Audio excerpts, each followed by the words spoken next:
कृष्ण चैतन्य प्रभु दया करो मोरे। श्री कृष्ण चैतन्य प्रभु दया करो मोरे। तुम बिना के दयालु जगत संसारे। तुम बिना के दयालु जगत संसारे। पतित पावन हेतु तब अवतार। ज्ञानतिमिरन्धस्य ज्ञानाञ्जनशलाकयां चक्षुरुन्मिलितं येन तस्मै श्रीगुरवे नमः। नमो विष्णुपदाय कृष्णप्रेष्ठाय भूतले श्रीमते भक्तिवेदान्त स्वामिनिति नामिने। नमस्ते सारस्वती देवं गौरवाणी प्रचारिणे निर्विशेषशून्यवादी पाश्चात्यदेशतारिणे। जय श्री कृष्ण चैतन्य प्रभु नित्यानंद श्री अद्वैत गदाधर श्रीवासदि गौरभक्तवृंद। हरे कृष्ण कृष्ण कृष्ण हरे हरे, हरे राम राम राम हरे हरे। चातुर्वर्णं मया सृष्टं गुणकर्मा विभागशः तस्य कर्तारमपि मां विद्य कर्तारमव्ययम्। ప్రకృతి త్రిగుణములు మరియు తత్సంబంధిత కర్మలను అనుసరించి మానవ సంగమునందలి చతుర్వర్ణములు నాచే సృష్టింపబడినవి. ఈ విధానమునకు నేనే కర్తనైనను అవ్యయుడనగుటచే అకర్తగానే నన్ను నీవు తెలుసుకొనుము. ఈ యొక్క శ్లోకం నుంచి మనకు ఏమర్థమవుతూ ఉంది అంటే, సమాజంలో ఉన్నటువంటి 4 వర్ణాలు బ్రాహ్మణ, క్షత్రియ, వైశ్య, శూద్ర, ఈ 4 కూడా పుట్టుక నుంచి కాదు అన్నటువంటిది బాగా మనకు అర్థమవుతూ ఉంది. చతుర్వర్ణం మయా సృష్టం గుణకర్మ విభాగస్య. నేనే సృష్టించాను ఈ 4 వర్ణాలను. దీన్ని బట్టి గుణకర్మ, వాడిలో ఉండేటువంటి గుణాలు, చేసేటువంటి పనులను బట్టి అని చెప్పి స్వామివారు చెప్తూ ఉన్నారన్నమాట. స్వామి ప్రభుపాదుల వారు కూడా ఉదాహరిస్తారు. ఏమని అంటే, డాక్టర్ కుమారుడు డాక్టర్ కాలేడు, ఇంజనీర్ కుమారుడు ఇంజనీర్ కాలేడు. వారికి అర్హత లేకపోతే క్వాలిఫికేషన్ ఉండాలి. తాత ముత్తాతలు బ్రాహ్మణులు అయి ఉండొచ్చు. మరి నీలో ఆ బ్రాహ్మణ లక్షణాలు ఉన్నప్పుడే నీవు బ్రాహ్మణుడు అయ్యేదానికి అవకాశం ఉంది. ఉదాహరణకి తండ్రి డాక్టర్ అయి ఉండొచ్చు. మరి ఆ లక్షణాలు కుమారుల్లో లేకపోతే నాకు కత్తి వండి ఓపెన్ హార్ట్ సర్జరీ చేసేస్తాను అంటే ఎవరు ఒప్పుకోరు. అతనికి డిగ్రీ ఉండాలా, అప్పుడే ఒప్పుకుంటారు. అదే రకంగా ఈ 4 వర్ణాలు కూడా దేన్ని బట్టి నిర్ణయింపబడతాయి అంటే, గుణాలు, వాళ్ళు చేసేటువంటి పనులను బట్టి అని చెప్పి భగవంతుడు చెప్తూ ఉన్నారు.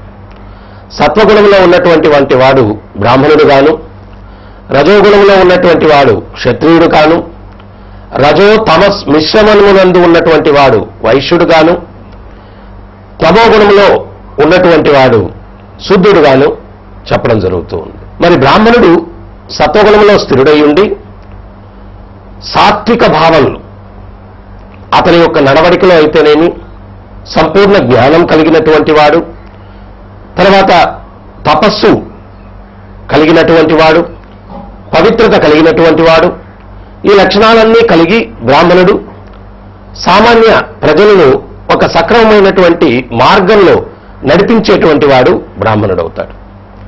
ఉదాహరణకి శాస్త్రాలు ఏం చెప్తూ ఉన్నాయి అంటే, సమాజం అనేటువంటి స్వరూపం, మనకే రకంగా స్వరూపం ఉందో సమాజానికి కూడా ఒక స్వరూపం ఉంది. మన యొక్క స్వరూపం, మన రూపానికి తల ప్రధానం, తర్వాత చేతులు, తర్వాత ఉదరము, తర్వాత పాదములు. తల ఏం చేస్తుంది? మిగిలిన అన్ని అవయవాలను కూడా మార్గదర్శకం చూపిస్తుంది. అవి ఏ రకంగా ఫంక్షన్ కావాలా, ఏ రకంగా అవి పని చేయాలా అన్నటువంటి మార్గదర్శకత ఎక్కడి నుంచి వస్తుంది అంటే తల నుంచి వస్తుందన్నమాట. అదే రకంగా సమాజం అన్నటువంటి స్వరూపానికి బ్రాహ్మణుడు తలలాంటివాడు. ఆ బ్రాహ్మణుడు మిగిలినటువంటి వర్ణాలకు చెందినటువంటి క్షత్రియులైతేనేమి, వైశ్యులైతేనేమి, శూద్రులైతేనేమి, వీళ్ళందరికీ కూడా ఒక మార్గదర్శకాన్ని చూపించాలి. ఏ రకంగా వాళ్ళు జీవించాలా అనేటువంటిది. సో ఆ మార్గదర్శకం, అందువల్ల ఆచార్యులు ఏం చెప్తున్నారు, శాస్త్రం ఏం చెప్తున్నారు అంటే, బ్రాహ్మణునికి ఇంకా వేరే వ్యాపారం ఏమీ లేదు. అతని వ్యాపారం అంతా ఏంటయ్యా అంటే శాస్త్రాలు అధ్యయనం చేయడం, ఆ శాస్త్రాలు ఏదైతే తను తెలుసుకున్నాడో ఇతరులకు బోధించడం. మళ్ళా ఇక్కడ ఒక విశేషం ఉందండి. శాస్త్రాలు తెలిసి తన వరకే ఉంచుకున్నట్లయితే కృపణుడవుతాడంట. శాస్త్రాలు తెలుసుకొని బ్రహ్మజ్ఞానం తెలిసిన వాడు బ్రాహ్మణుడు. ఆ జ్ఞానాన్ని ఇతరులకు బోధించినప్పుడే బ్రాహ్మణుడవుతాడు. ఆ జ్ఞానం తన వరకు ఉంచుకున్నప్పుడు కృపణుడవుతాడు అని కూడా చెప్పడం జరుగుతూ ఉంది. సో ఆ యొక్క బ్రహ్మజ్ఞానాన్ని ఇతరులకు బోధించడం మనం ఇంతకు ముందు కూడా చర్చించుకున్నాం. ఏమని? ప్రభుత్వ నియమాలున్నాయి, వాటిని మనం ఉల్లంఘిస్తే ప్రభుత్వం శిక్షిస్తుంది అని చెప్పి. అదే రకంగా ప్రకృతి నియమాలున్నాయి, ఆ ప్రకృతి నియమాలకు విరుద్ధంగా నడుచుకుంటే ప్రకృతి మనల్ని శిక్షిస్తుంది. ఆ ప్రకృతి నియమాలుకి విరుద్ధంగా నడుచుకొని నేను ఆనందంగా ఉండాలంటే కుదరదు. అందుకనే మనం చర్చించాం, ignorant of law is no excuse. నాకు చట్టం తెలియదండి, అందువల్ల హత్య చేశాను, ఈ ఒక్కసారికి నాకు సన్మానం చేయండి అంటే ఎవరు ఒప్పుకోరు. సామాన్య సమాజంలో జీవించే ప్రతి ఒక్క వ్యక్తి కూడా ప్రభుత్వ చట్టాలు తెలుసుకొని జీవనాన్ని ఎట్లా గడపాలో, ప్రకృతిలో జీవించేటువంటి వ్యక్తి ప్రకృతి చట్టాలు తెలుసుకొని జీవనాన్ని గడపాలి. ఆ ప్రకృతి చట్టాలు తెలుసుకొని జీవనాన్ని గడిపినప్పుడు ప్రకృతి అతన్ని చల్లగా కాపాడుతుంది. సో అందువల్ల మరి ఆ ప్రకృతి చట్టాలు ఎక్కడున్నాయి? శాస్త్రముల్లో ఉన్నాయి. భగవద్గీత, భాగవతం, ఉపనిషత్తులు, పురాణాలు, వీటిల్లో ప్రకృతి నియమాలు ఉన్నాయి. ఆ ప్రకృతి నియమాలు తెలుసుకొని ప్రజలను, సామాన్యులను ఒక సక్రమమైనటువంటి మార్గదర్శకంలో నడిచేటట్టుగా చూసేటువంటి బాధ్యత బ్రాహ్మణుడిది. తర్వాత క్షత్రియుడు ధర్మానికి అనుగుణంగా ప్రజలను కాపాడేటువంటి వాడు, ప్రజలను రక్షించేటువంటి వాడు. మరి భీష్ముల వారిని ధర్మరాజు అడుగుతారు, క్షత్రియుని యొక్క బాధ్యత ఏంటి, రాజు యొక్క బాధ్యత ఏంటి? అప్పుడు భీష్ముల వారు చెప్తారు, ఆర్థికంగా, మానసికంగా, ఆరోగ్యపరంగా, సాంఘికంగా, ఆధ్యాత్మికంగా సంపూర్ణమైనటువంటి రక్షణ ఎవరైతే ఇస్తారో అతనే నిజమైనటువంటి రాజు అని చెప్తారు. ఆర్థికంగా, మానసికంగా, ఆరోగ్యపరంగా, సాంఘికంగా, ఆధ్యాత్మికంగా అన్ని రకాలుగా కూడా సంపూర్ణ రక్షణ ఇచ్చేటువంటి వాడు క్షత్రియుడు అని చెప్పడం జరుగుతూ ఉందన్నమాట. మరి ఆ క్షత్రియుడు పరిపాలన ఏ రకంగా చేయాలా? బ్రాహ్మణుని యొక్క నిర్దేశకతలో, అంటే బ్రాహ్మణుని యొక్క సూచనల మేరకు. అంటే బ్రాహ్మణునికి ధర్మం గురించి తెలుసు, ఏ రకంగా పరిపాలన ధర్మంగా నడిపించాలో తెలుసు. అందువల్ల ఇంతకు ముందు రోజుల్లో రాజుకి రాజగురువు అనేటువంటి వారు ఉండేవారు. ఆ రాజగురువు బ్రాహ్మణుడై ఉండాలా? ఆ బ్రాహ్మణుడు ఈ బ్రహ్మజ్ఞానం తెలిసి ఈ రాజును సక్రమమైనటువంటి మార్గదర్శకం చూపించేటువంటి వాడు అన్నమాట. ఈరోజు పరిపాలిస్తూ ఉన్నాం, కానీ ప్రజలను ఏ రకంగా పరిపాలించాలా? కన్న బిడ్డలతో సమానంగా పరిపాలించాలా అని చెప్తూ ఉన్నారు. ఇంతకు ముందు రోజుల్లో చరిత్రలో మనం చూడొచ్చు. ఏమని అంటే, రాజులు పరిపాలించేటప్పుడు వారు ప్రజలు ఏ రకంగా జీవనాన్ని గడుపుతూ ఉన్నారు, వాళ్ళకి ఎక్కడైనా కష్టాలు ఉన్నాయేమో, ఎక్కడైనా లోటుపాట్లు ఉన్నాయేమో అని తెలుసుకునేదానికి గూఢచారులను నియమించి వాళ్ళ కష్టాలు తెలుసుకుని ఆ కష్టాలను పరిష్కరిస్తూ వాళ్ళు పరిపాలన జనరంజకంగా చేస్తూ ఉన్నారంట. కానీ ఇప్పుడు సుఖంగా ఎవడన్నా జీవిస్తూ ఉన్నాడా అని తెలుసుకునేదానికి గూఢచారులు పెట్టాల. వాడిని ఎందుకు సుఖంగా వాడు జీవిస్తున్నాడు, వాడికి ఏదో కష్టం పెడతామని చెప్పి ఆ రకమైనటువంటి పరిపాలన ప్రస్తుతం ఉందన్నమాట. కానీ ఇంతకు ముందు రోజుల్లో ప్రతి ఒక్క ప్రజ, ఇక్కడ వల్ల ఇంకొక విషయం మనం గుర్తించాల్సింది ఏంటి అంటే, ప్రజ అంటే కేవలం మానవులు మాత్రమే కాదు, ప్రతి జీవి కూడా ప్రజ. జంతువుల యొక్క యోగక్షేమాలు చూసుకునేటువంటి బాధ్యత కూడా రాజుదే అని చెప్తూ ఉన్నారు. ప్రజ అంటే ప్రతి ఒక్క జీవి ప్రజ, వాళ్ళందరి యొక్క బాధ్యతలు చూసుకునేటువంటి వాడు. తర్వాత ఆ యొక్క క్షత్రియుడు రాజు సంపూర్ణముగా బ్రాహ్మణుని యొక్క సూచనల మేరకు పరిపాలన చేయాలా? అందుకనే భీష్ముల వారు అడుగుతారు, రాజుకు ఉండాల్సినటువంటి అర్హత ఏమిటి అన్నప్పుడు భీష్ముల వారిని ధర్మరాజు అడిగినప్పుడు అప్పుడు భీష్ముల వారు చెప్తారనమాట. ఏమని అంటే, అతను భగవద్భక్తుడై ఉండాలా? మరి ఈ యొక్క ధర్మం ఏదైతే ఉందో, నేను ప్రకృతి చట్టాలు అన్నాను, ఆ ప్రకృతి చట్టాలు ఎవరు ఏర్పాటు చేశారు?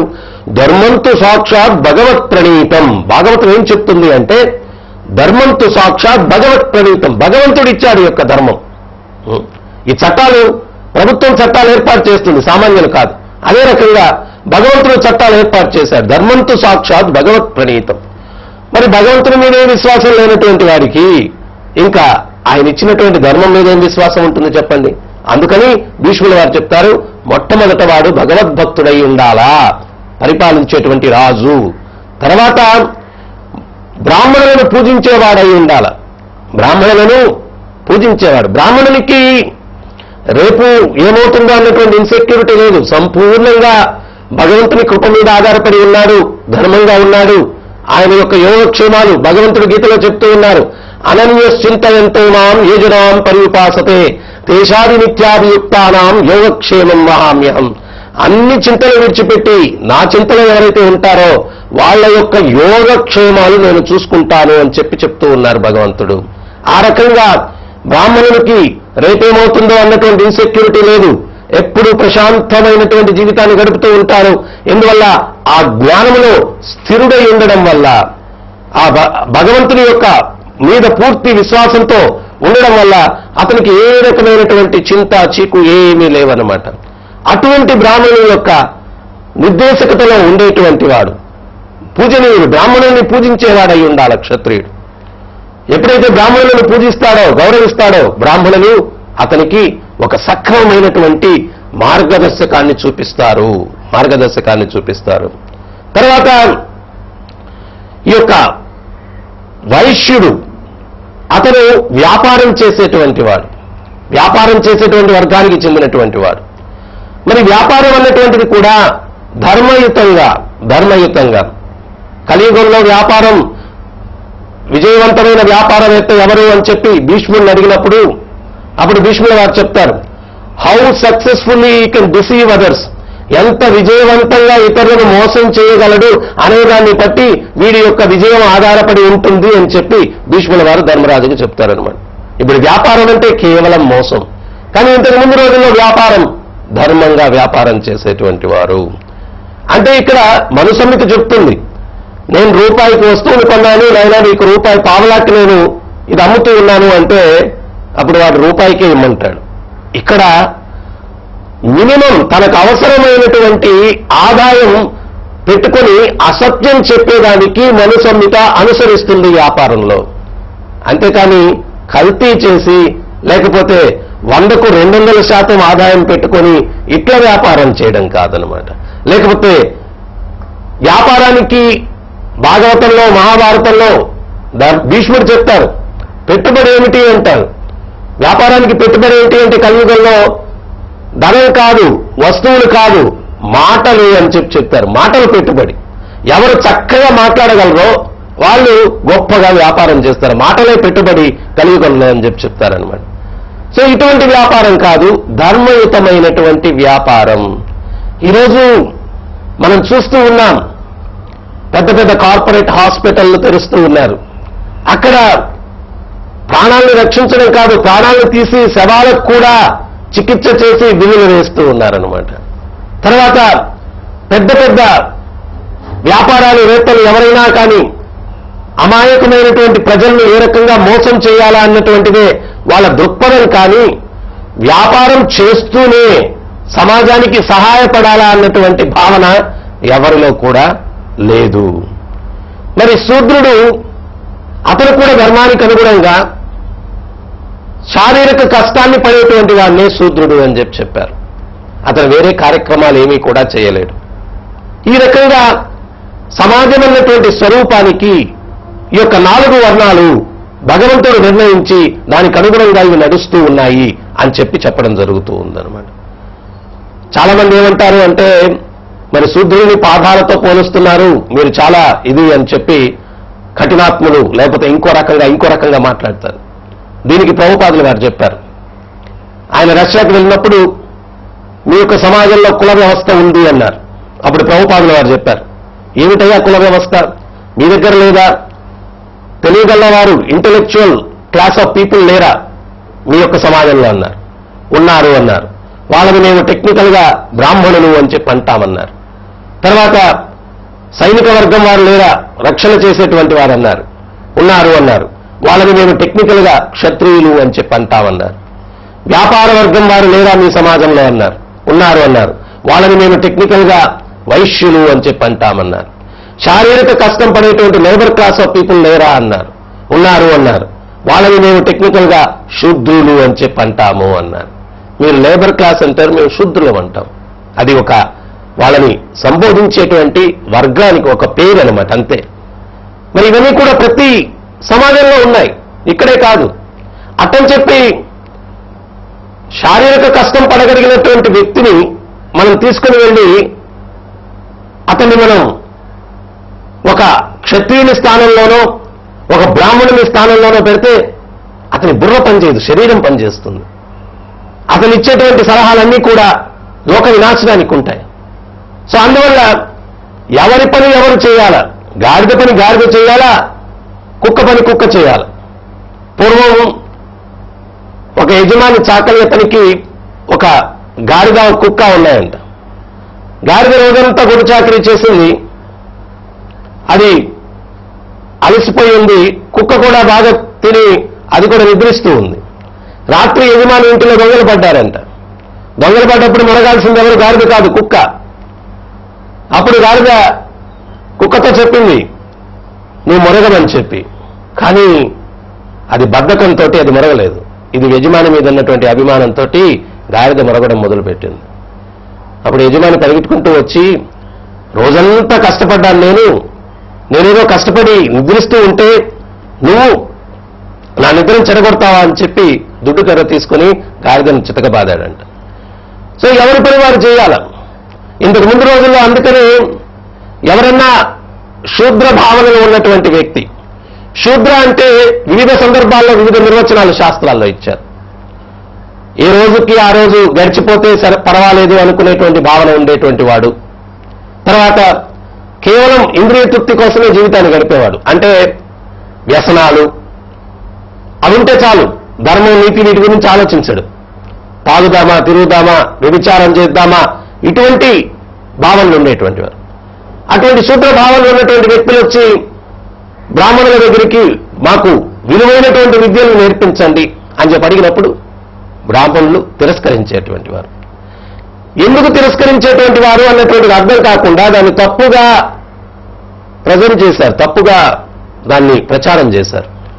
అక్కడ కులం వచ్చింది, బ్రాహ్మణులు కాబట్టి వీళ్ళని వెలివేశారు, శూద్రులు అని చెప్పి వాళ్ళకి విద్యను బోధించలేదు. కానీ ఆచార్యులు ఏం చెప్తున్నారు అంటే, విలువలు తెలియనటువంటి వ్యక్తికి ఆ విద్యను ఇస్తే ఆ విద్య వాడు దేనికి ఉపయోగిస్తాడు, అధర్మానికి ఉపయోగిస్తాడు. ఉదాహరణకి ఎవరికైనా బ్రహ్మాస్త్ర విద్య నేర్పించారు, వాడు శూద్ర చైతన్యం ఉంది, వాడికి 24 గంటలు పరాయి స్త్రీని పల్లీల భావనతో చూడాలి, కానీ వాడు ఇంద్రియ భోగ వస్తువు భావనతో చూస్తాడు. అప్పుడు ఆ స్త్రీ కనిపించిన తక్షణమే వాడు ఏమంటాడు అంటే నా కోరిక తీర్చంటాడు, తీర్చకపోతే నేను నీ మీద బ్రహ్మాస్త్రం ప్రయోగిస్తానంటాడు. సో అందువల్ల ఆధ్యాత్మిక వికాసం, ధర్మానికి అనుగుణంగా నడుచుకునేటువంటి చైతన్యం లేనటువంటి శూద్రులకు విలువైనటువంటి విద్యలను బోధించేటువంటి వారు కాదు. దాన్ని తప్పుగా అర్థం చేసుకున్నారు. వాడికి బోధిస్తే ఏమవుతుంది, ఏదైనా విలువైనటువంటి విద్యలు లోక కళ్యాణానికి గురువు చెప్తాడనమాట, నాయనా నీకు ఈ విద్య నేను బోధిస్తాను, కానీ ధర్మానికి ఆటంకం కలిగినప్పుడు, అమాయకుల ప్రాణాలను రక్షించడానికి, స్త్రీల యొక్క ప్రాణాన్ని రక్షించడానికి, దేశం యొక్క రక్షణకు ఇటువంటి సందర్భాల్లో నువ్వు ఈ విద్యను వినియోగించాలా. కానీ ఆ విలువలు తెలియనటువంటి వ్యక్తికి మనం విలువైనటువంటి విద్యను కానీ ఇస్తే వాడి ఇంద్రియ తృప్తి కోసం లోక వినాశనానికి ఆ విద్యలన్నింటినీ కూడా వినియోగిస్తాడు. అందుకోసం ఇంతకు ముందు ఆ బ్రాహ్మణునికే క్షత్రియునికో విలువైనటువంటి విద్యలు, మరి బ్రాహ్మణ క్షత్రియ పుట్టుకను బట్టి కాదు, వారి యొక్క చైతన్యాన్ని బట్టి. అయితే రాను రాను అది ఏమైంది అంటే అది కేవలం నామమాత్రం అయిపోయింది. పుట్టుకను బట్టి లెక్కకు వేశారు, కానీ వాడి యొక్క చైతన్యం నిజంగా బ్రాహ్మణత్వం ఉందా, క్షత్రియత్వం ఉందా అన్నటువంటిది చూడడం మానేశారు. ఎందువల్లంటే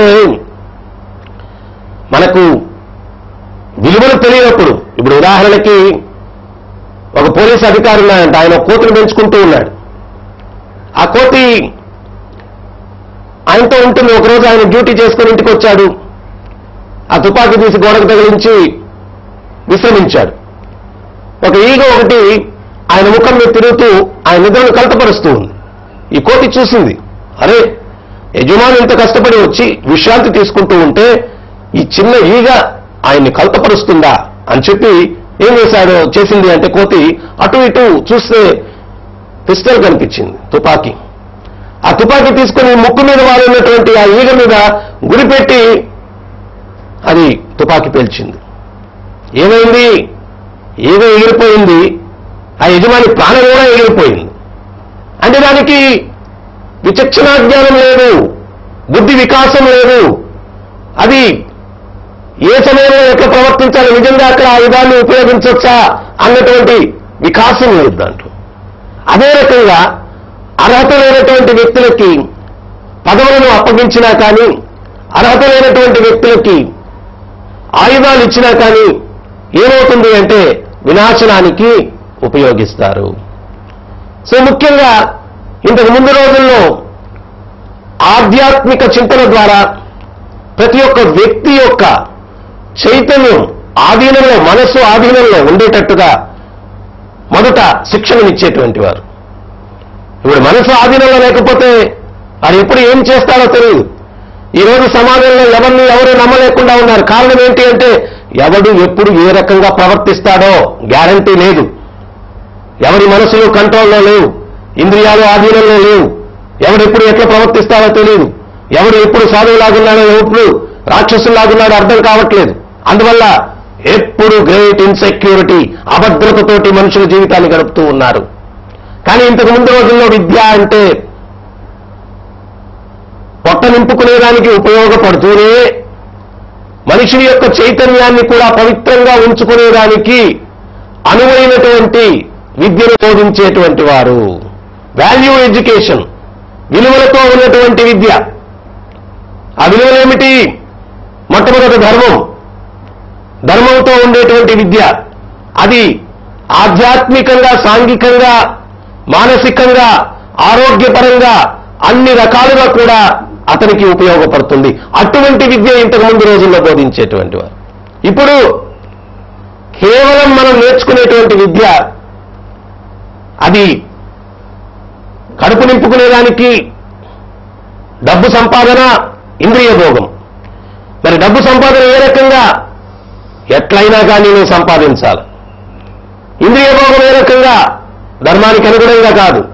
అందుకనే ఇంతకుముందు పురుషార్థాల్లో ధర్మ, అర్థ, కామ, మోక్ష.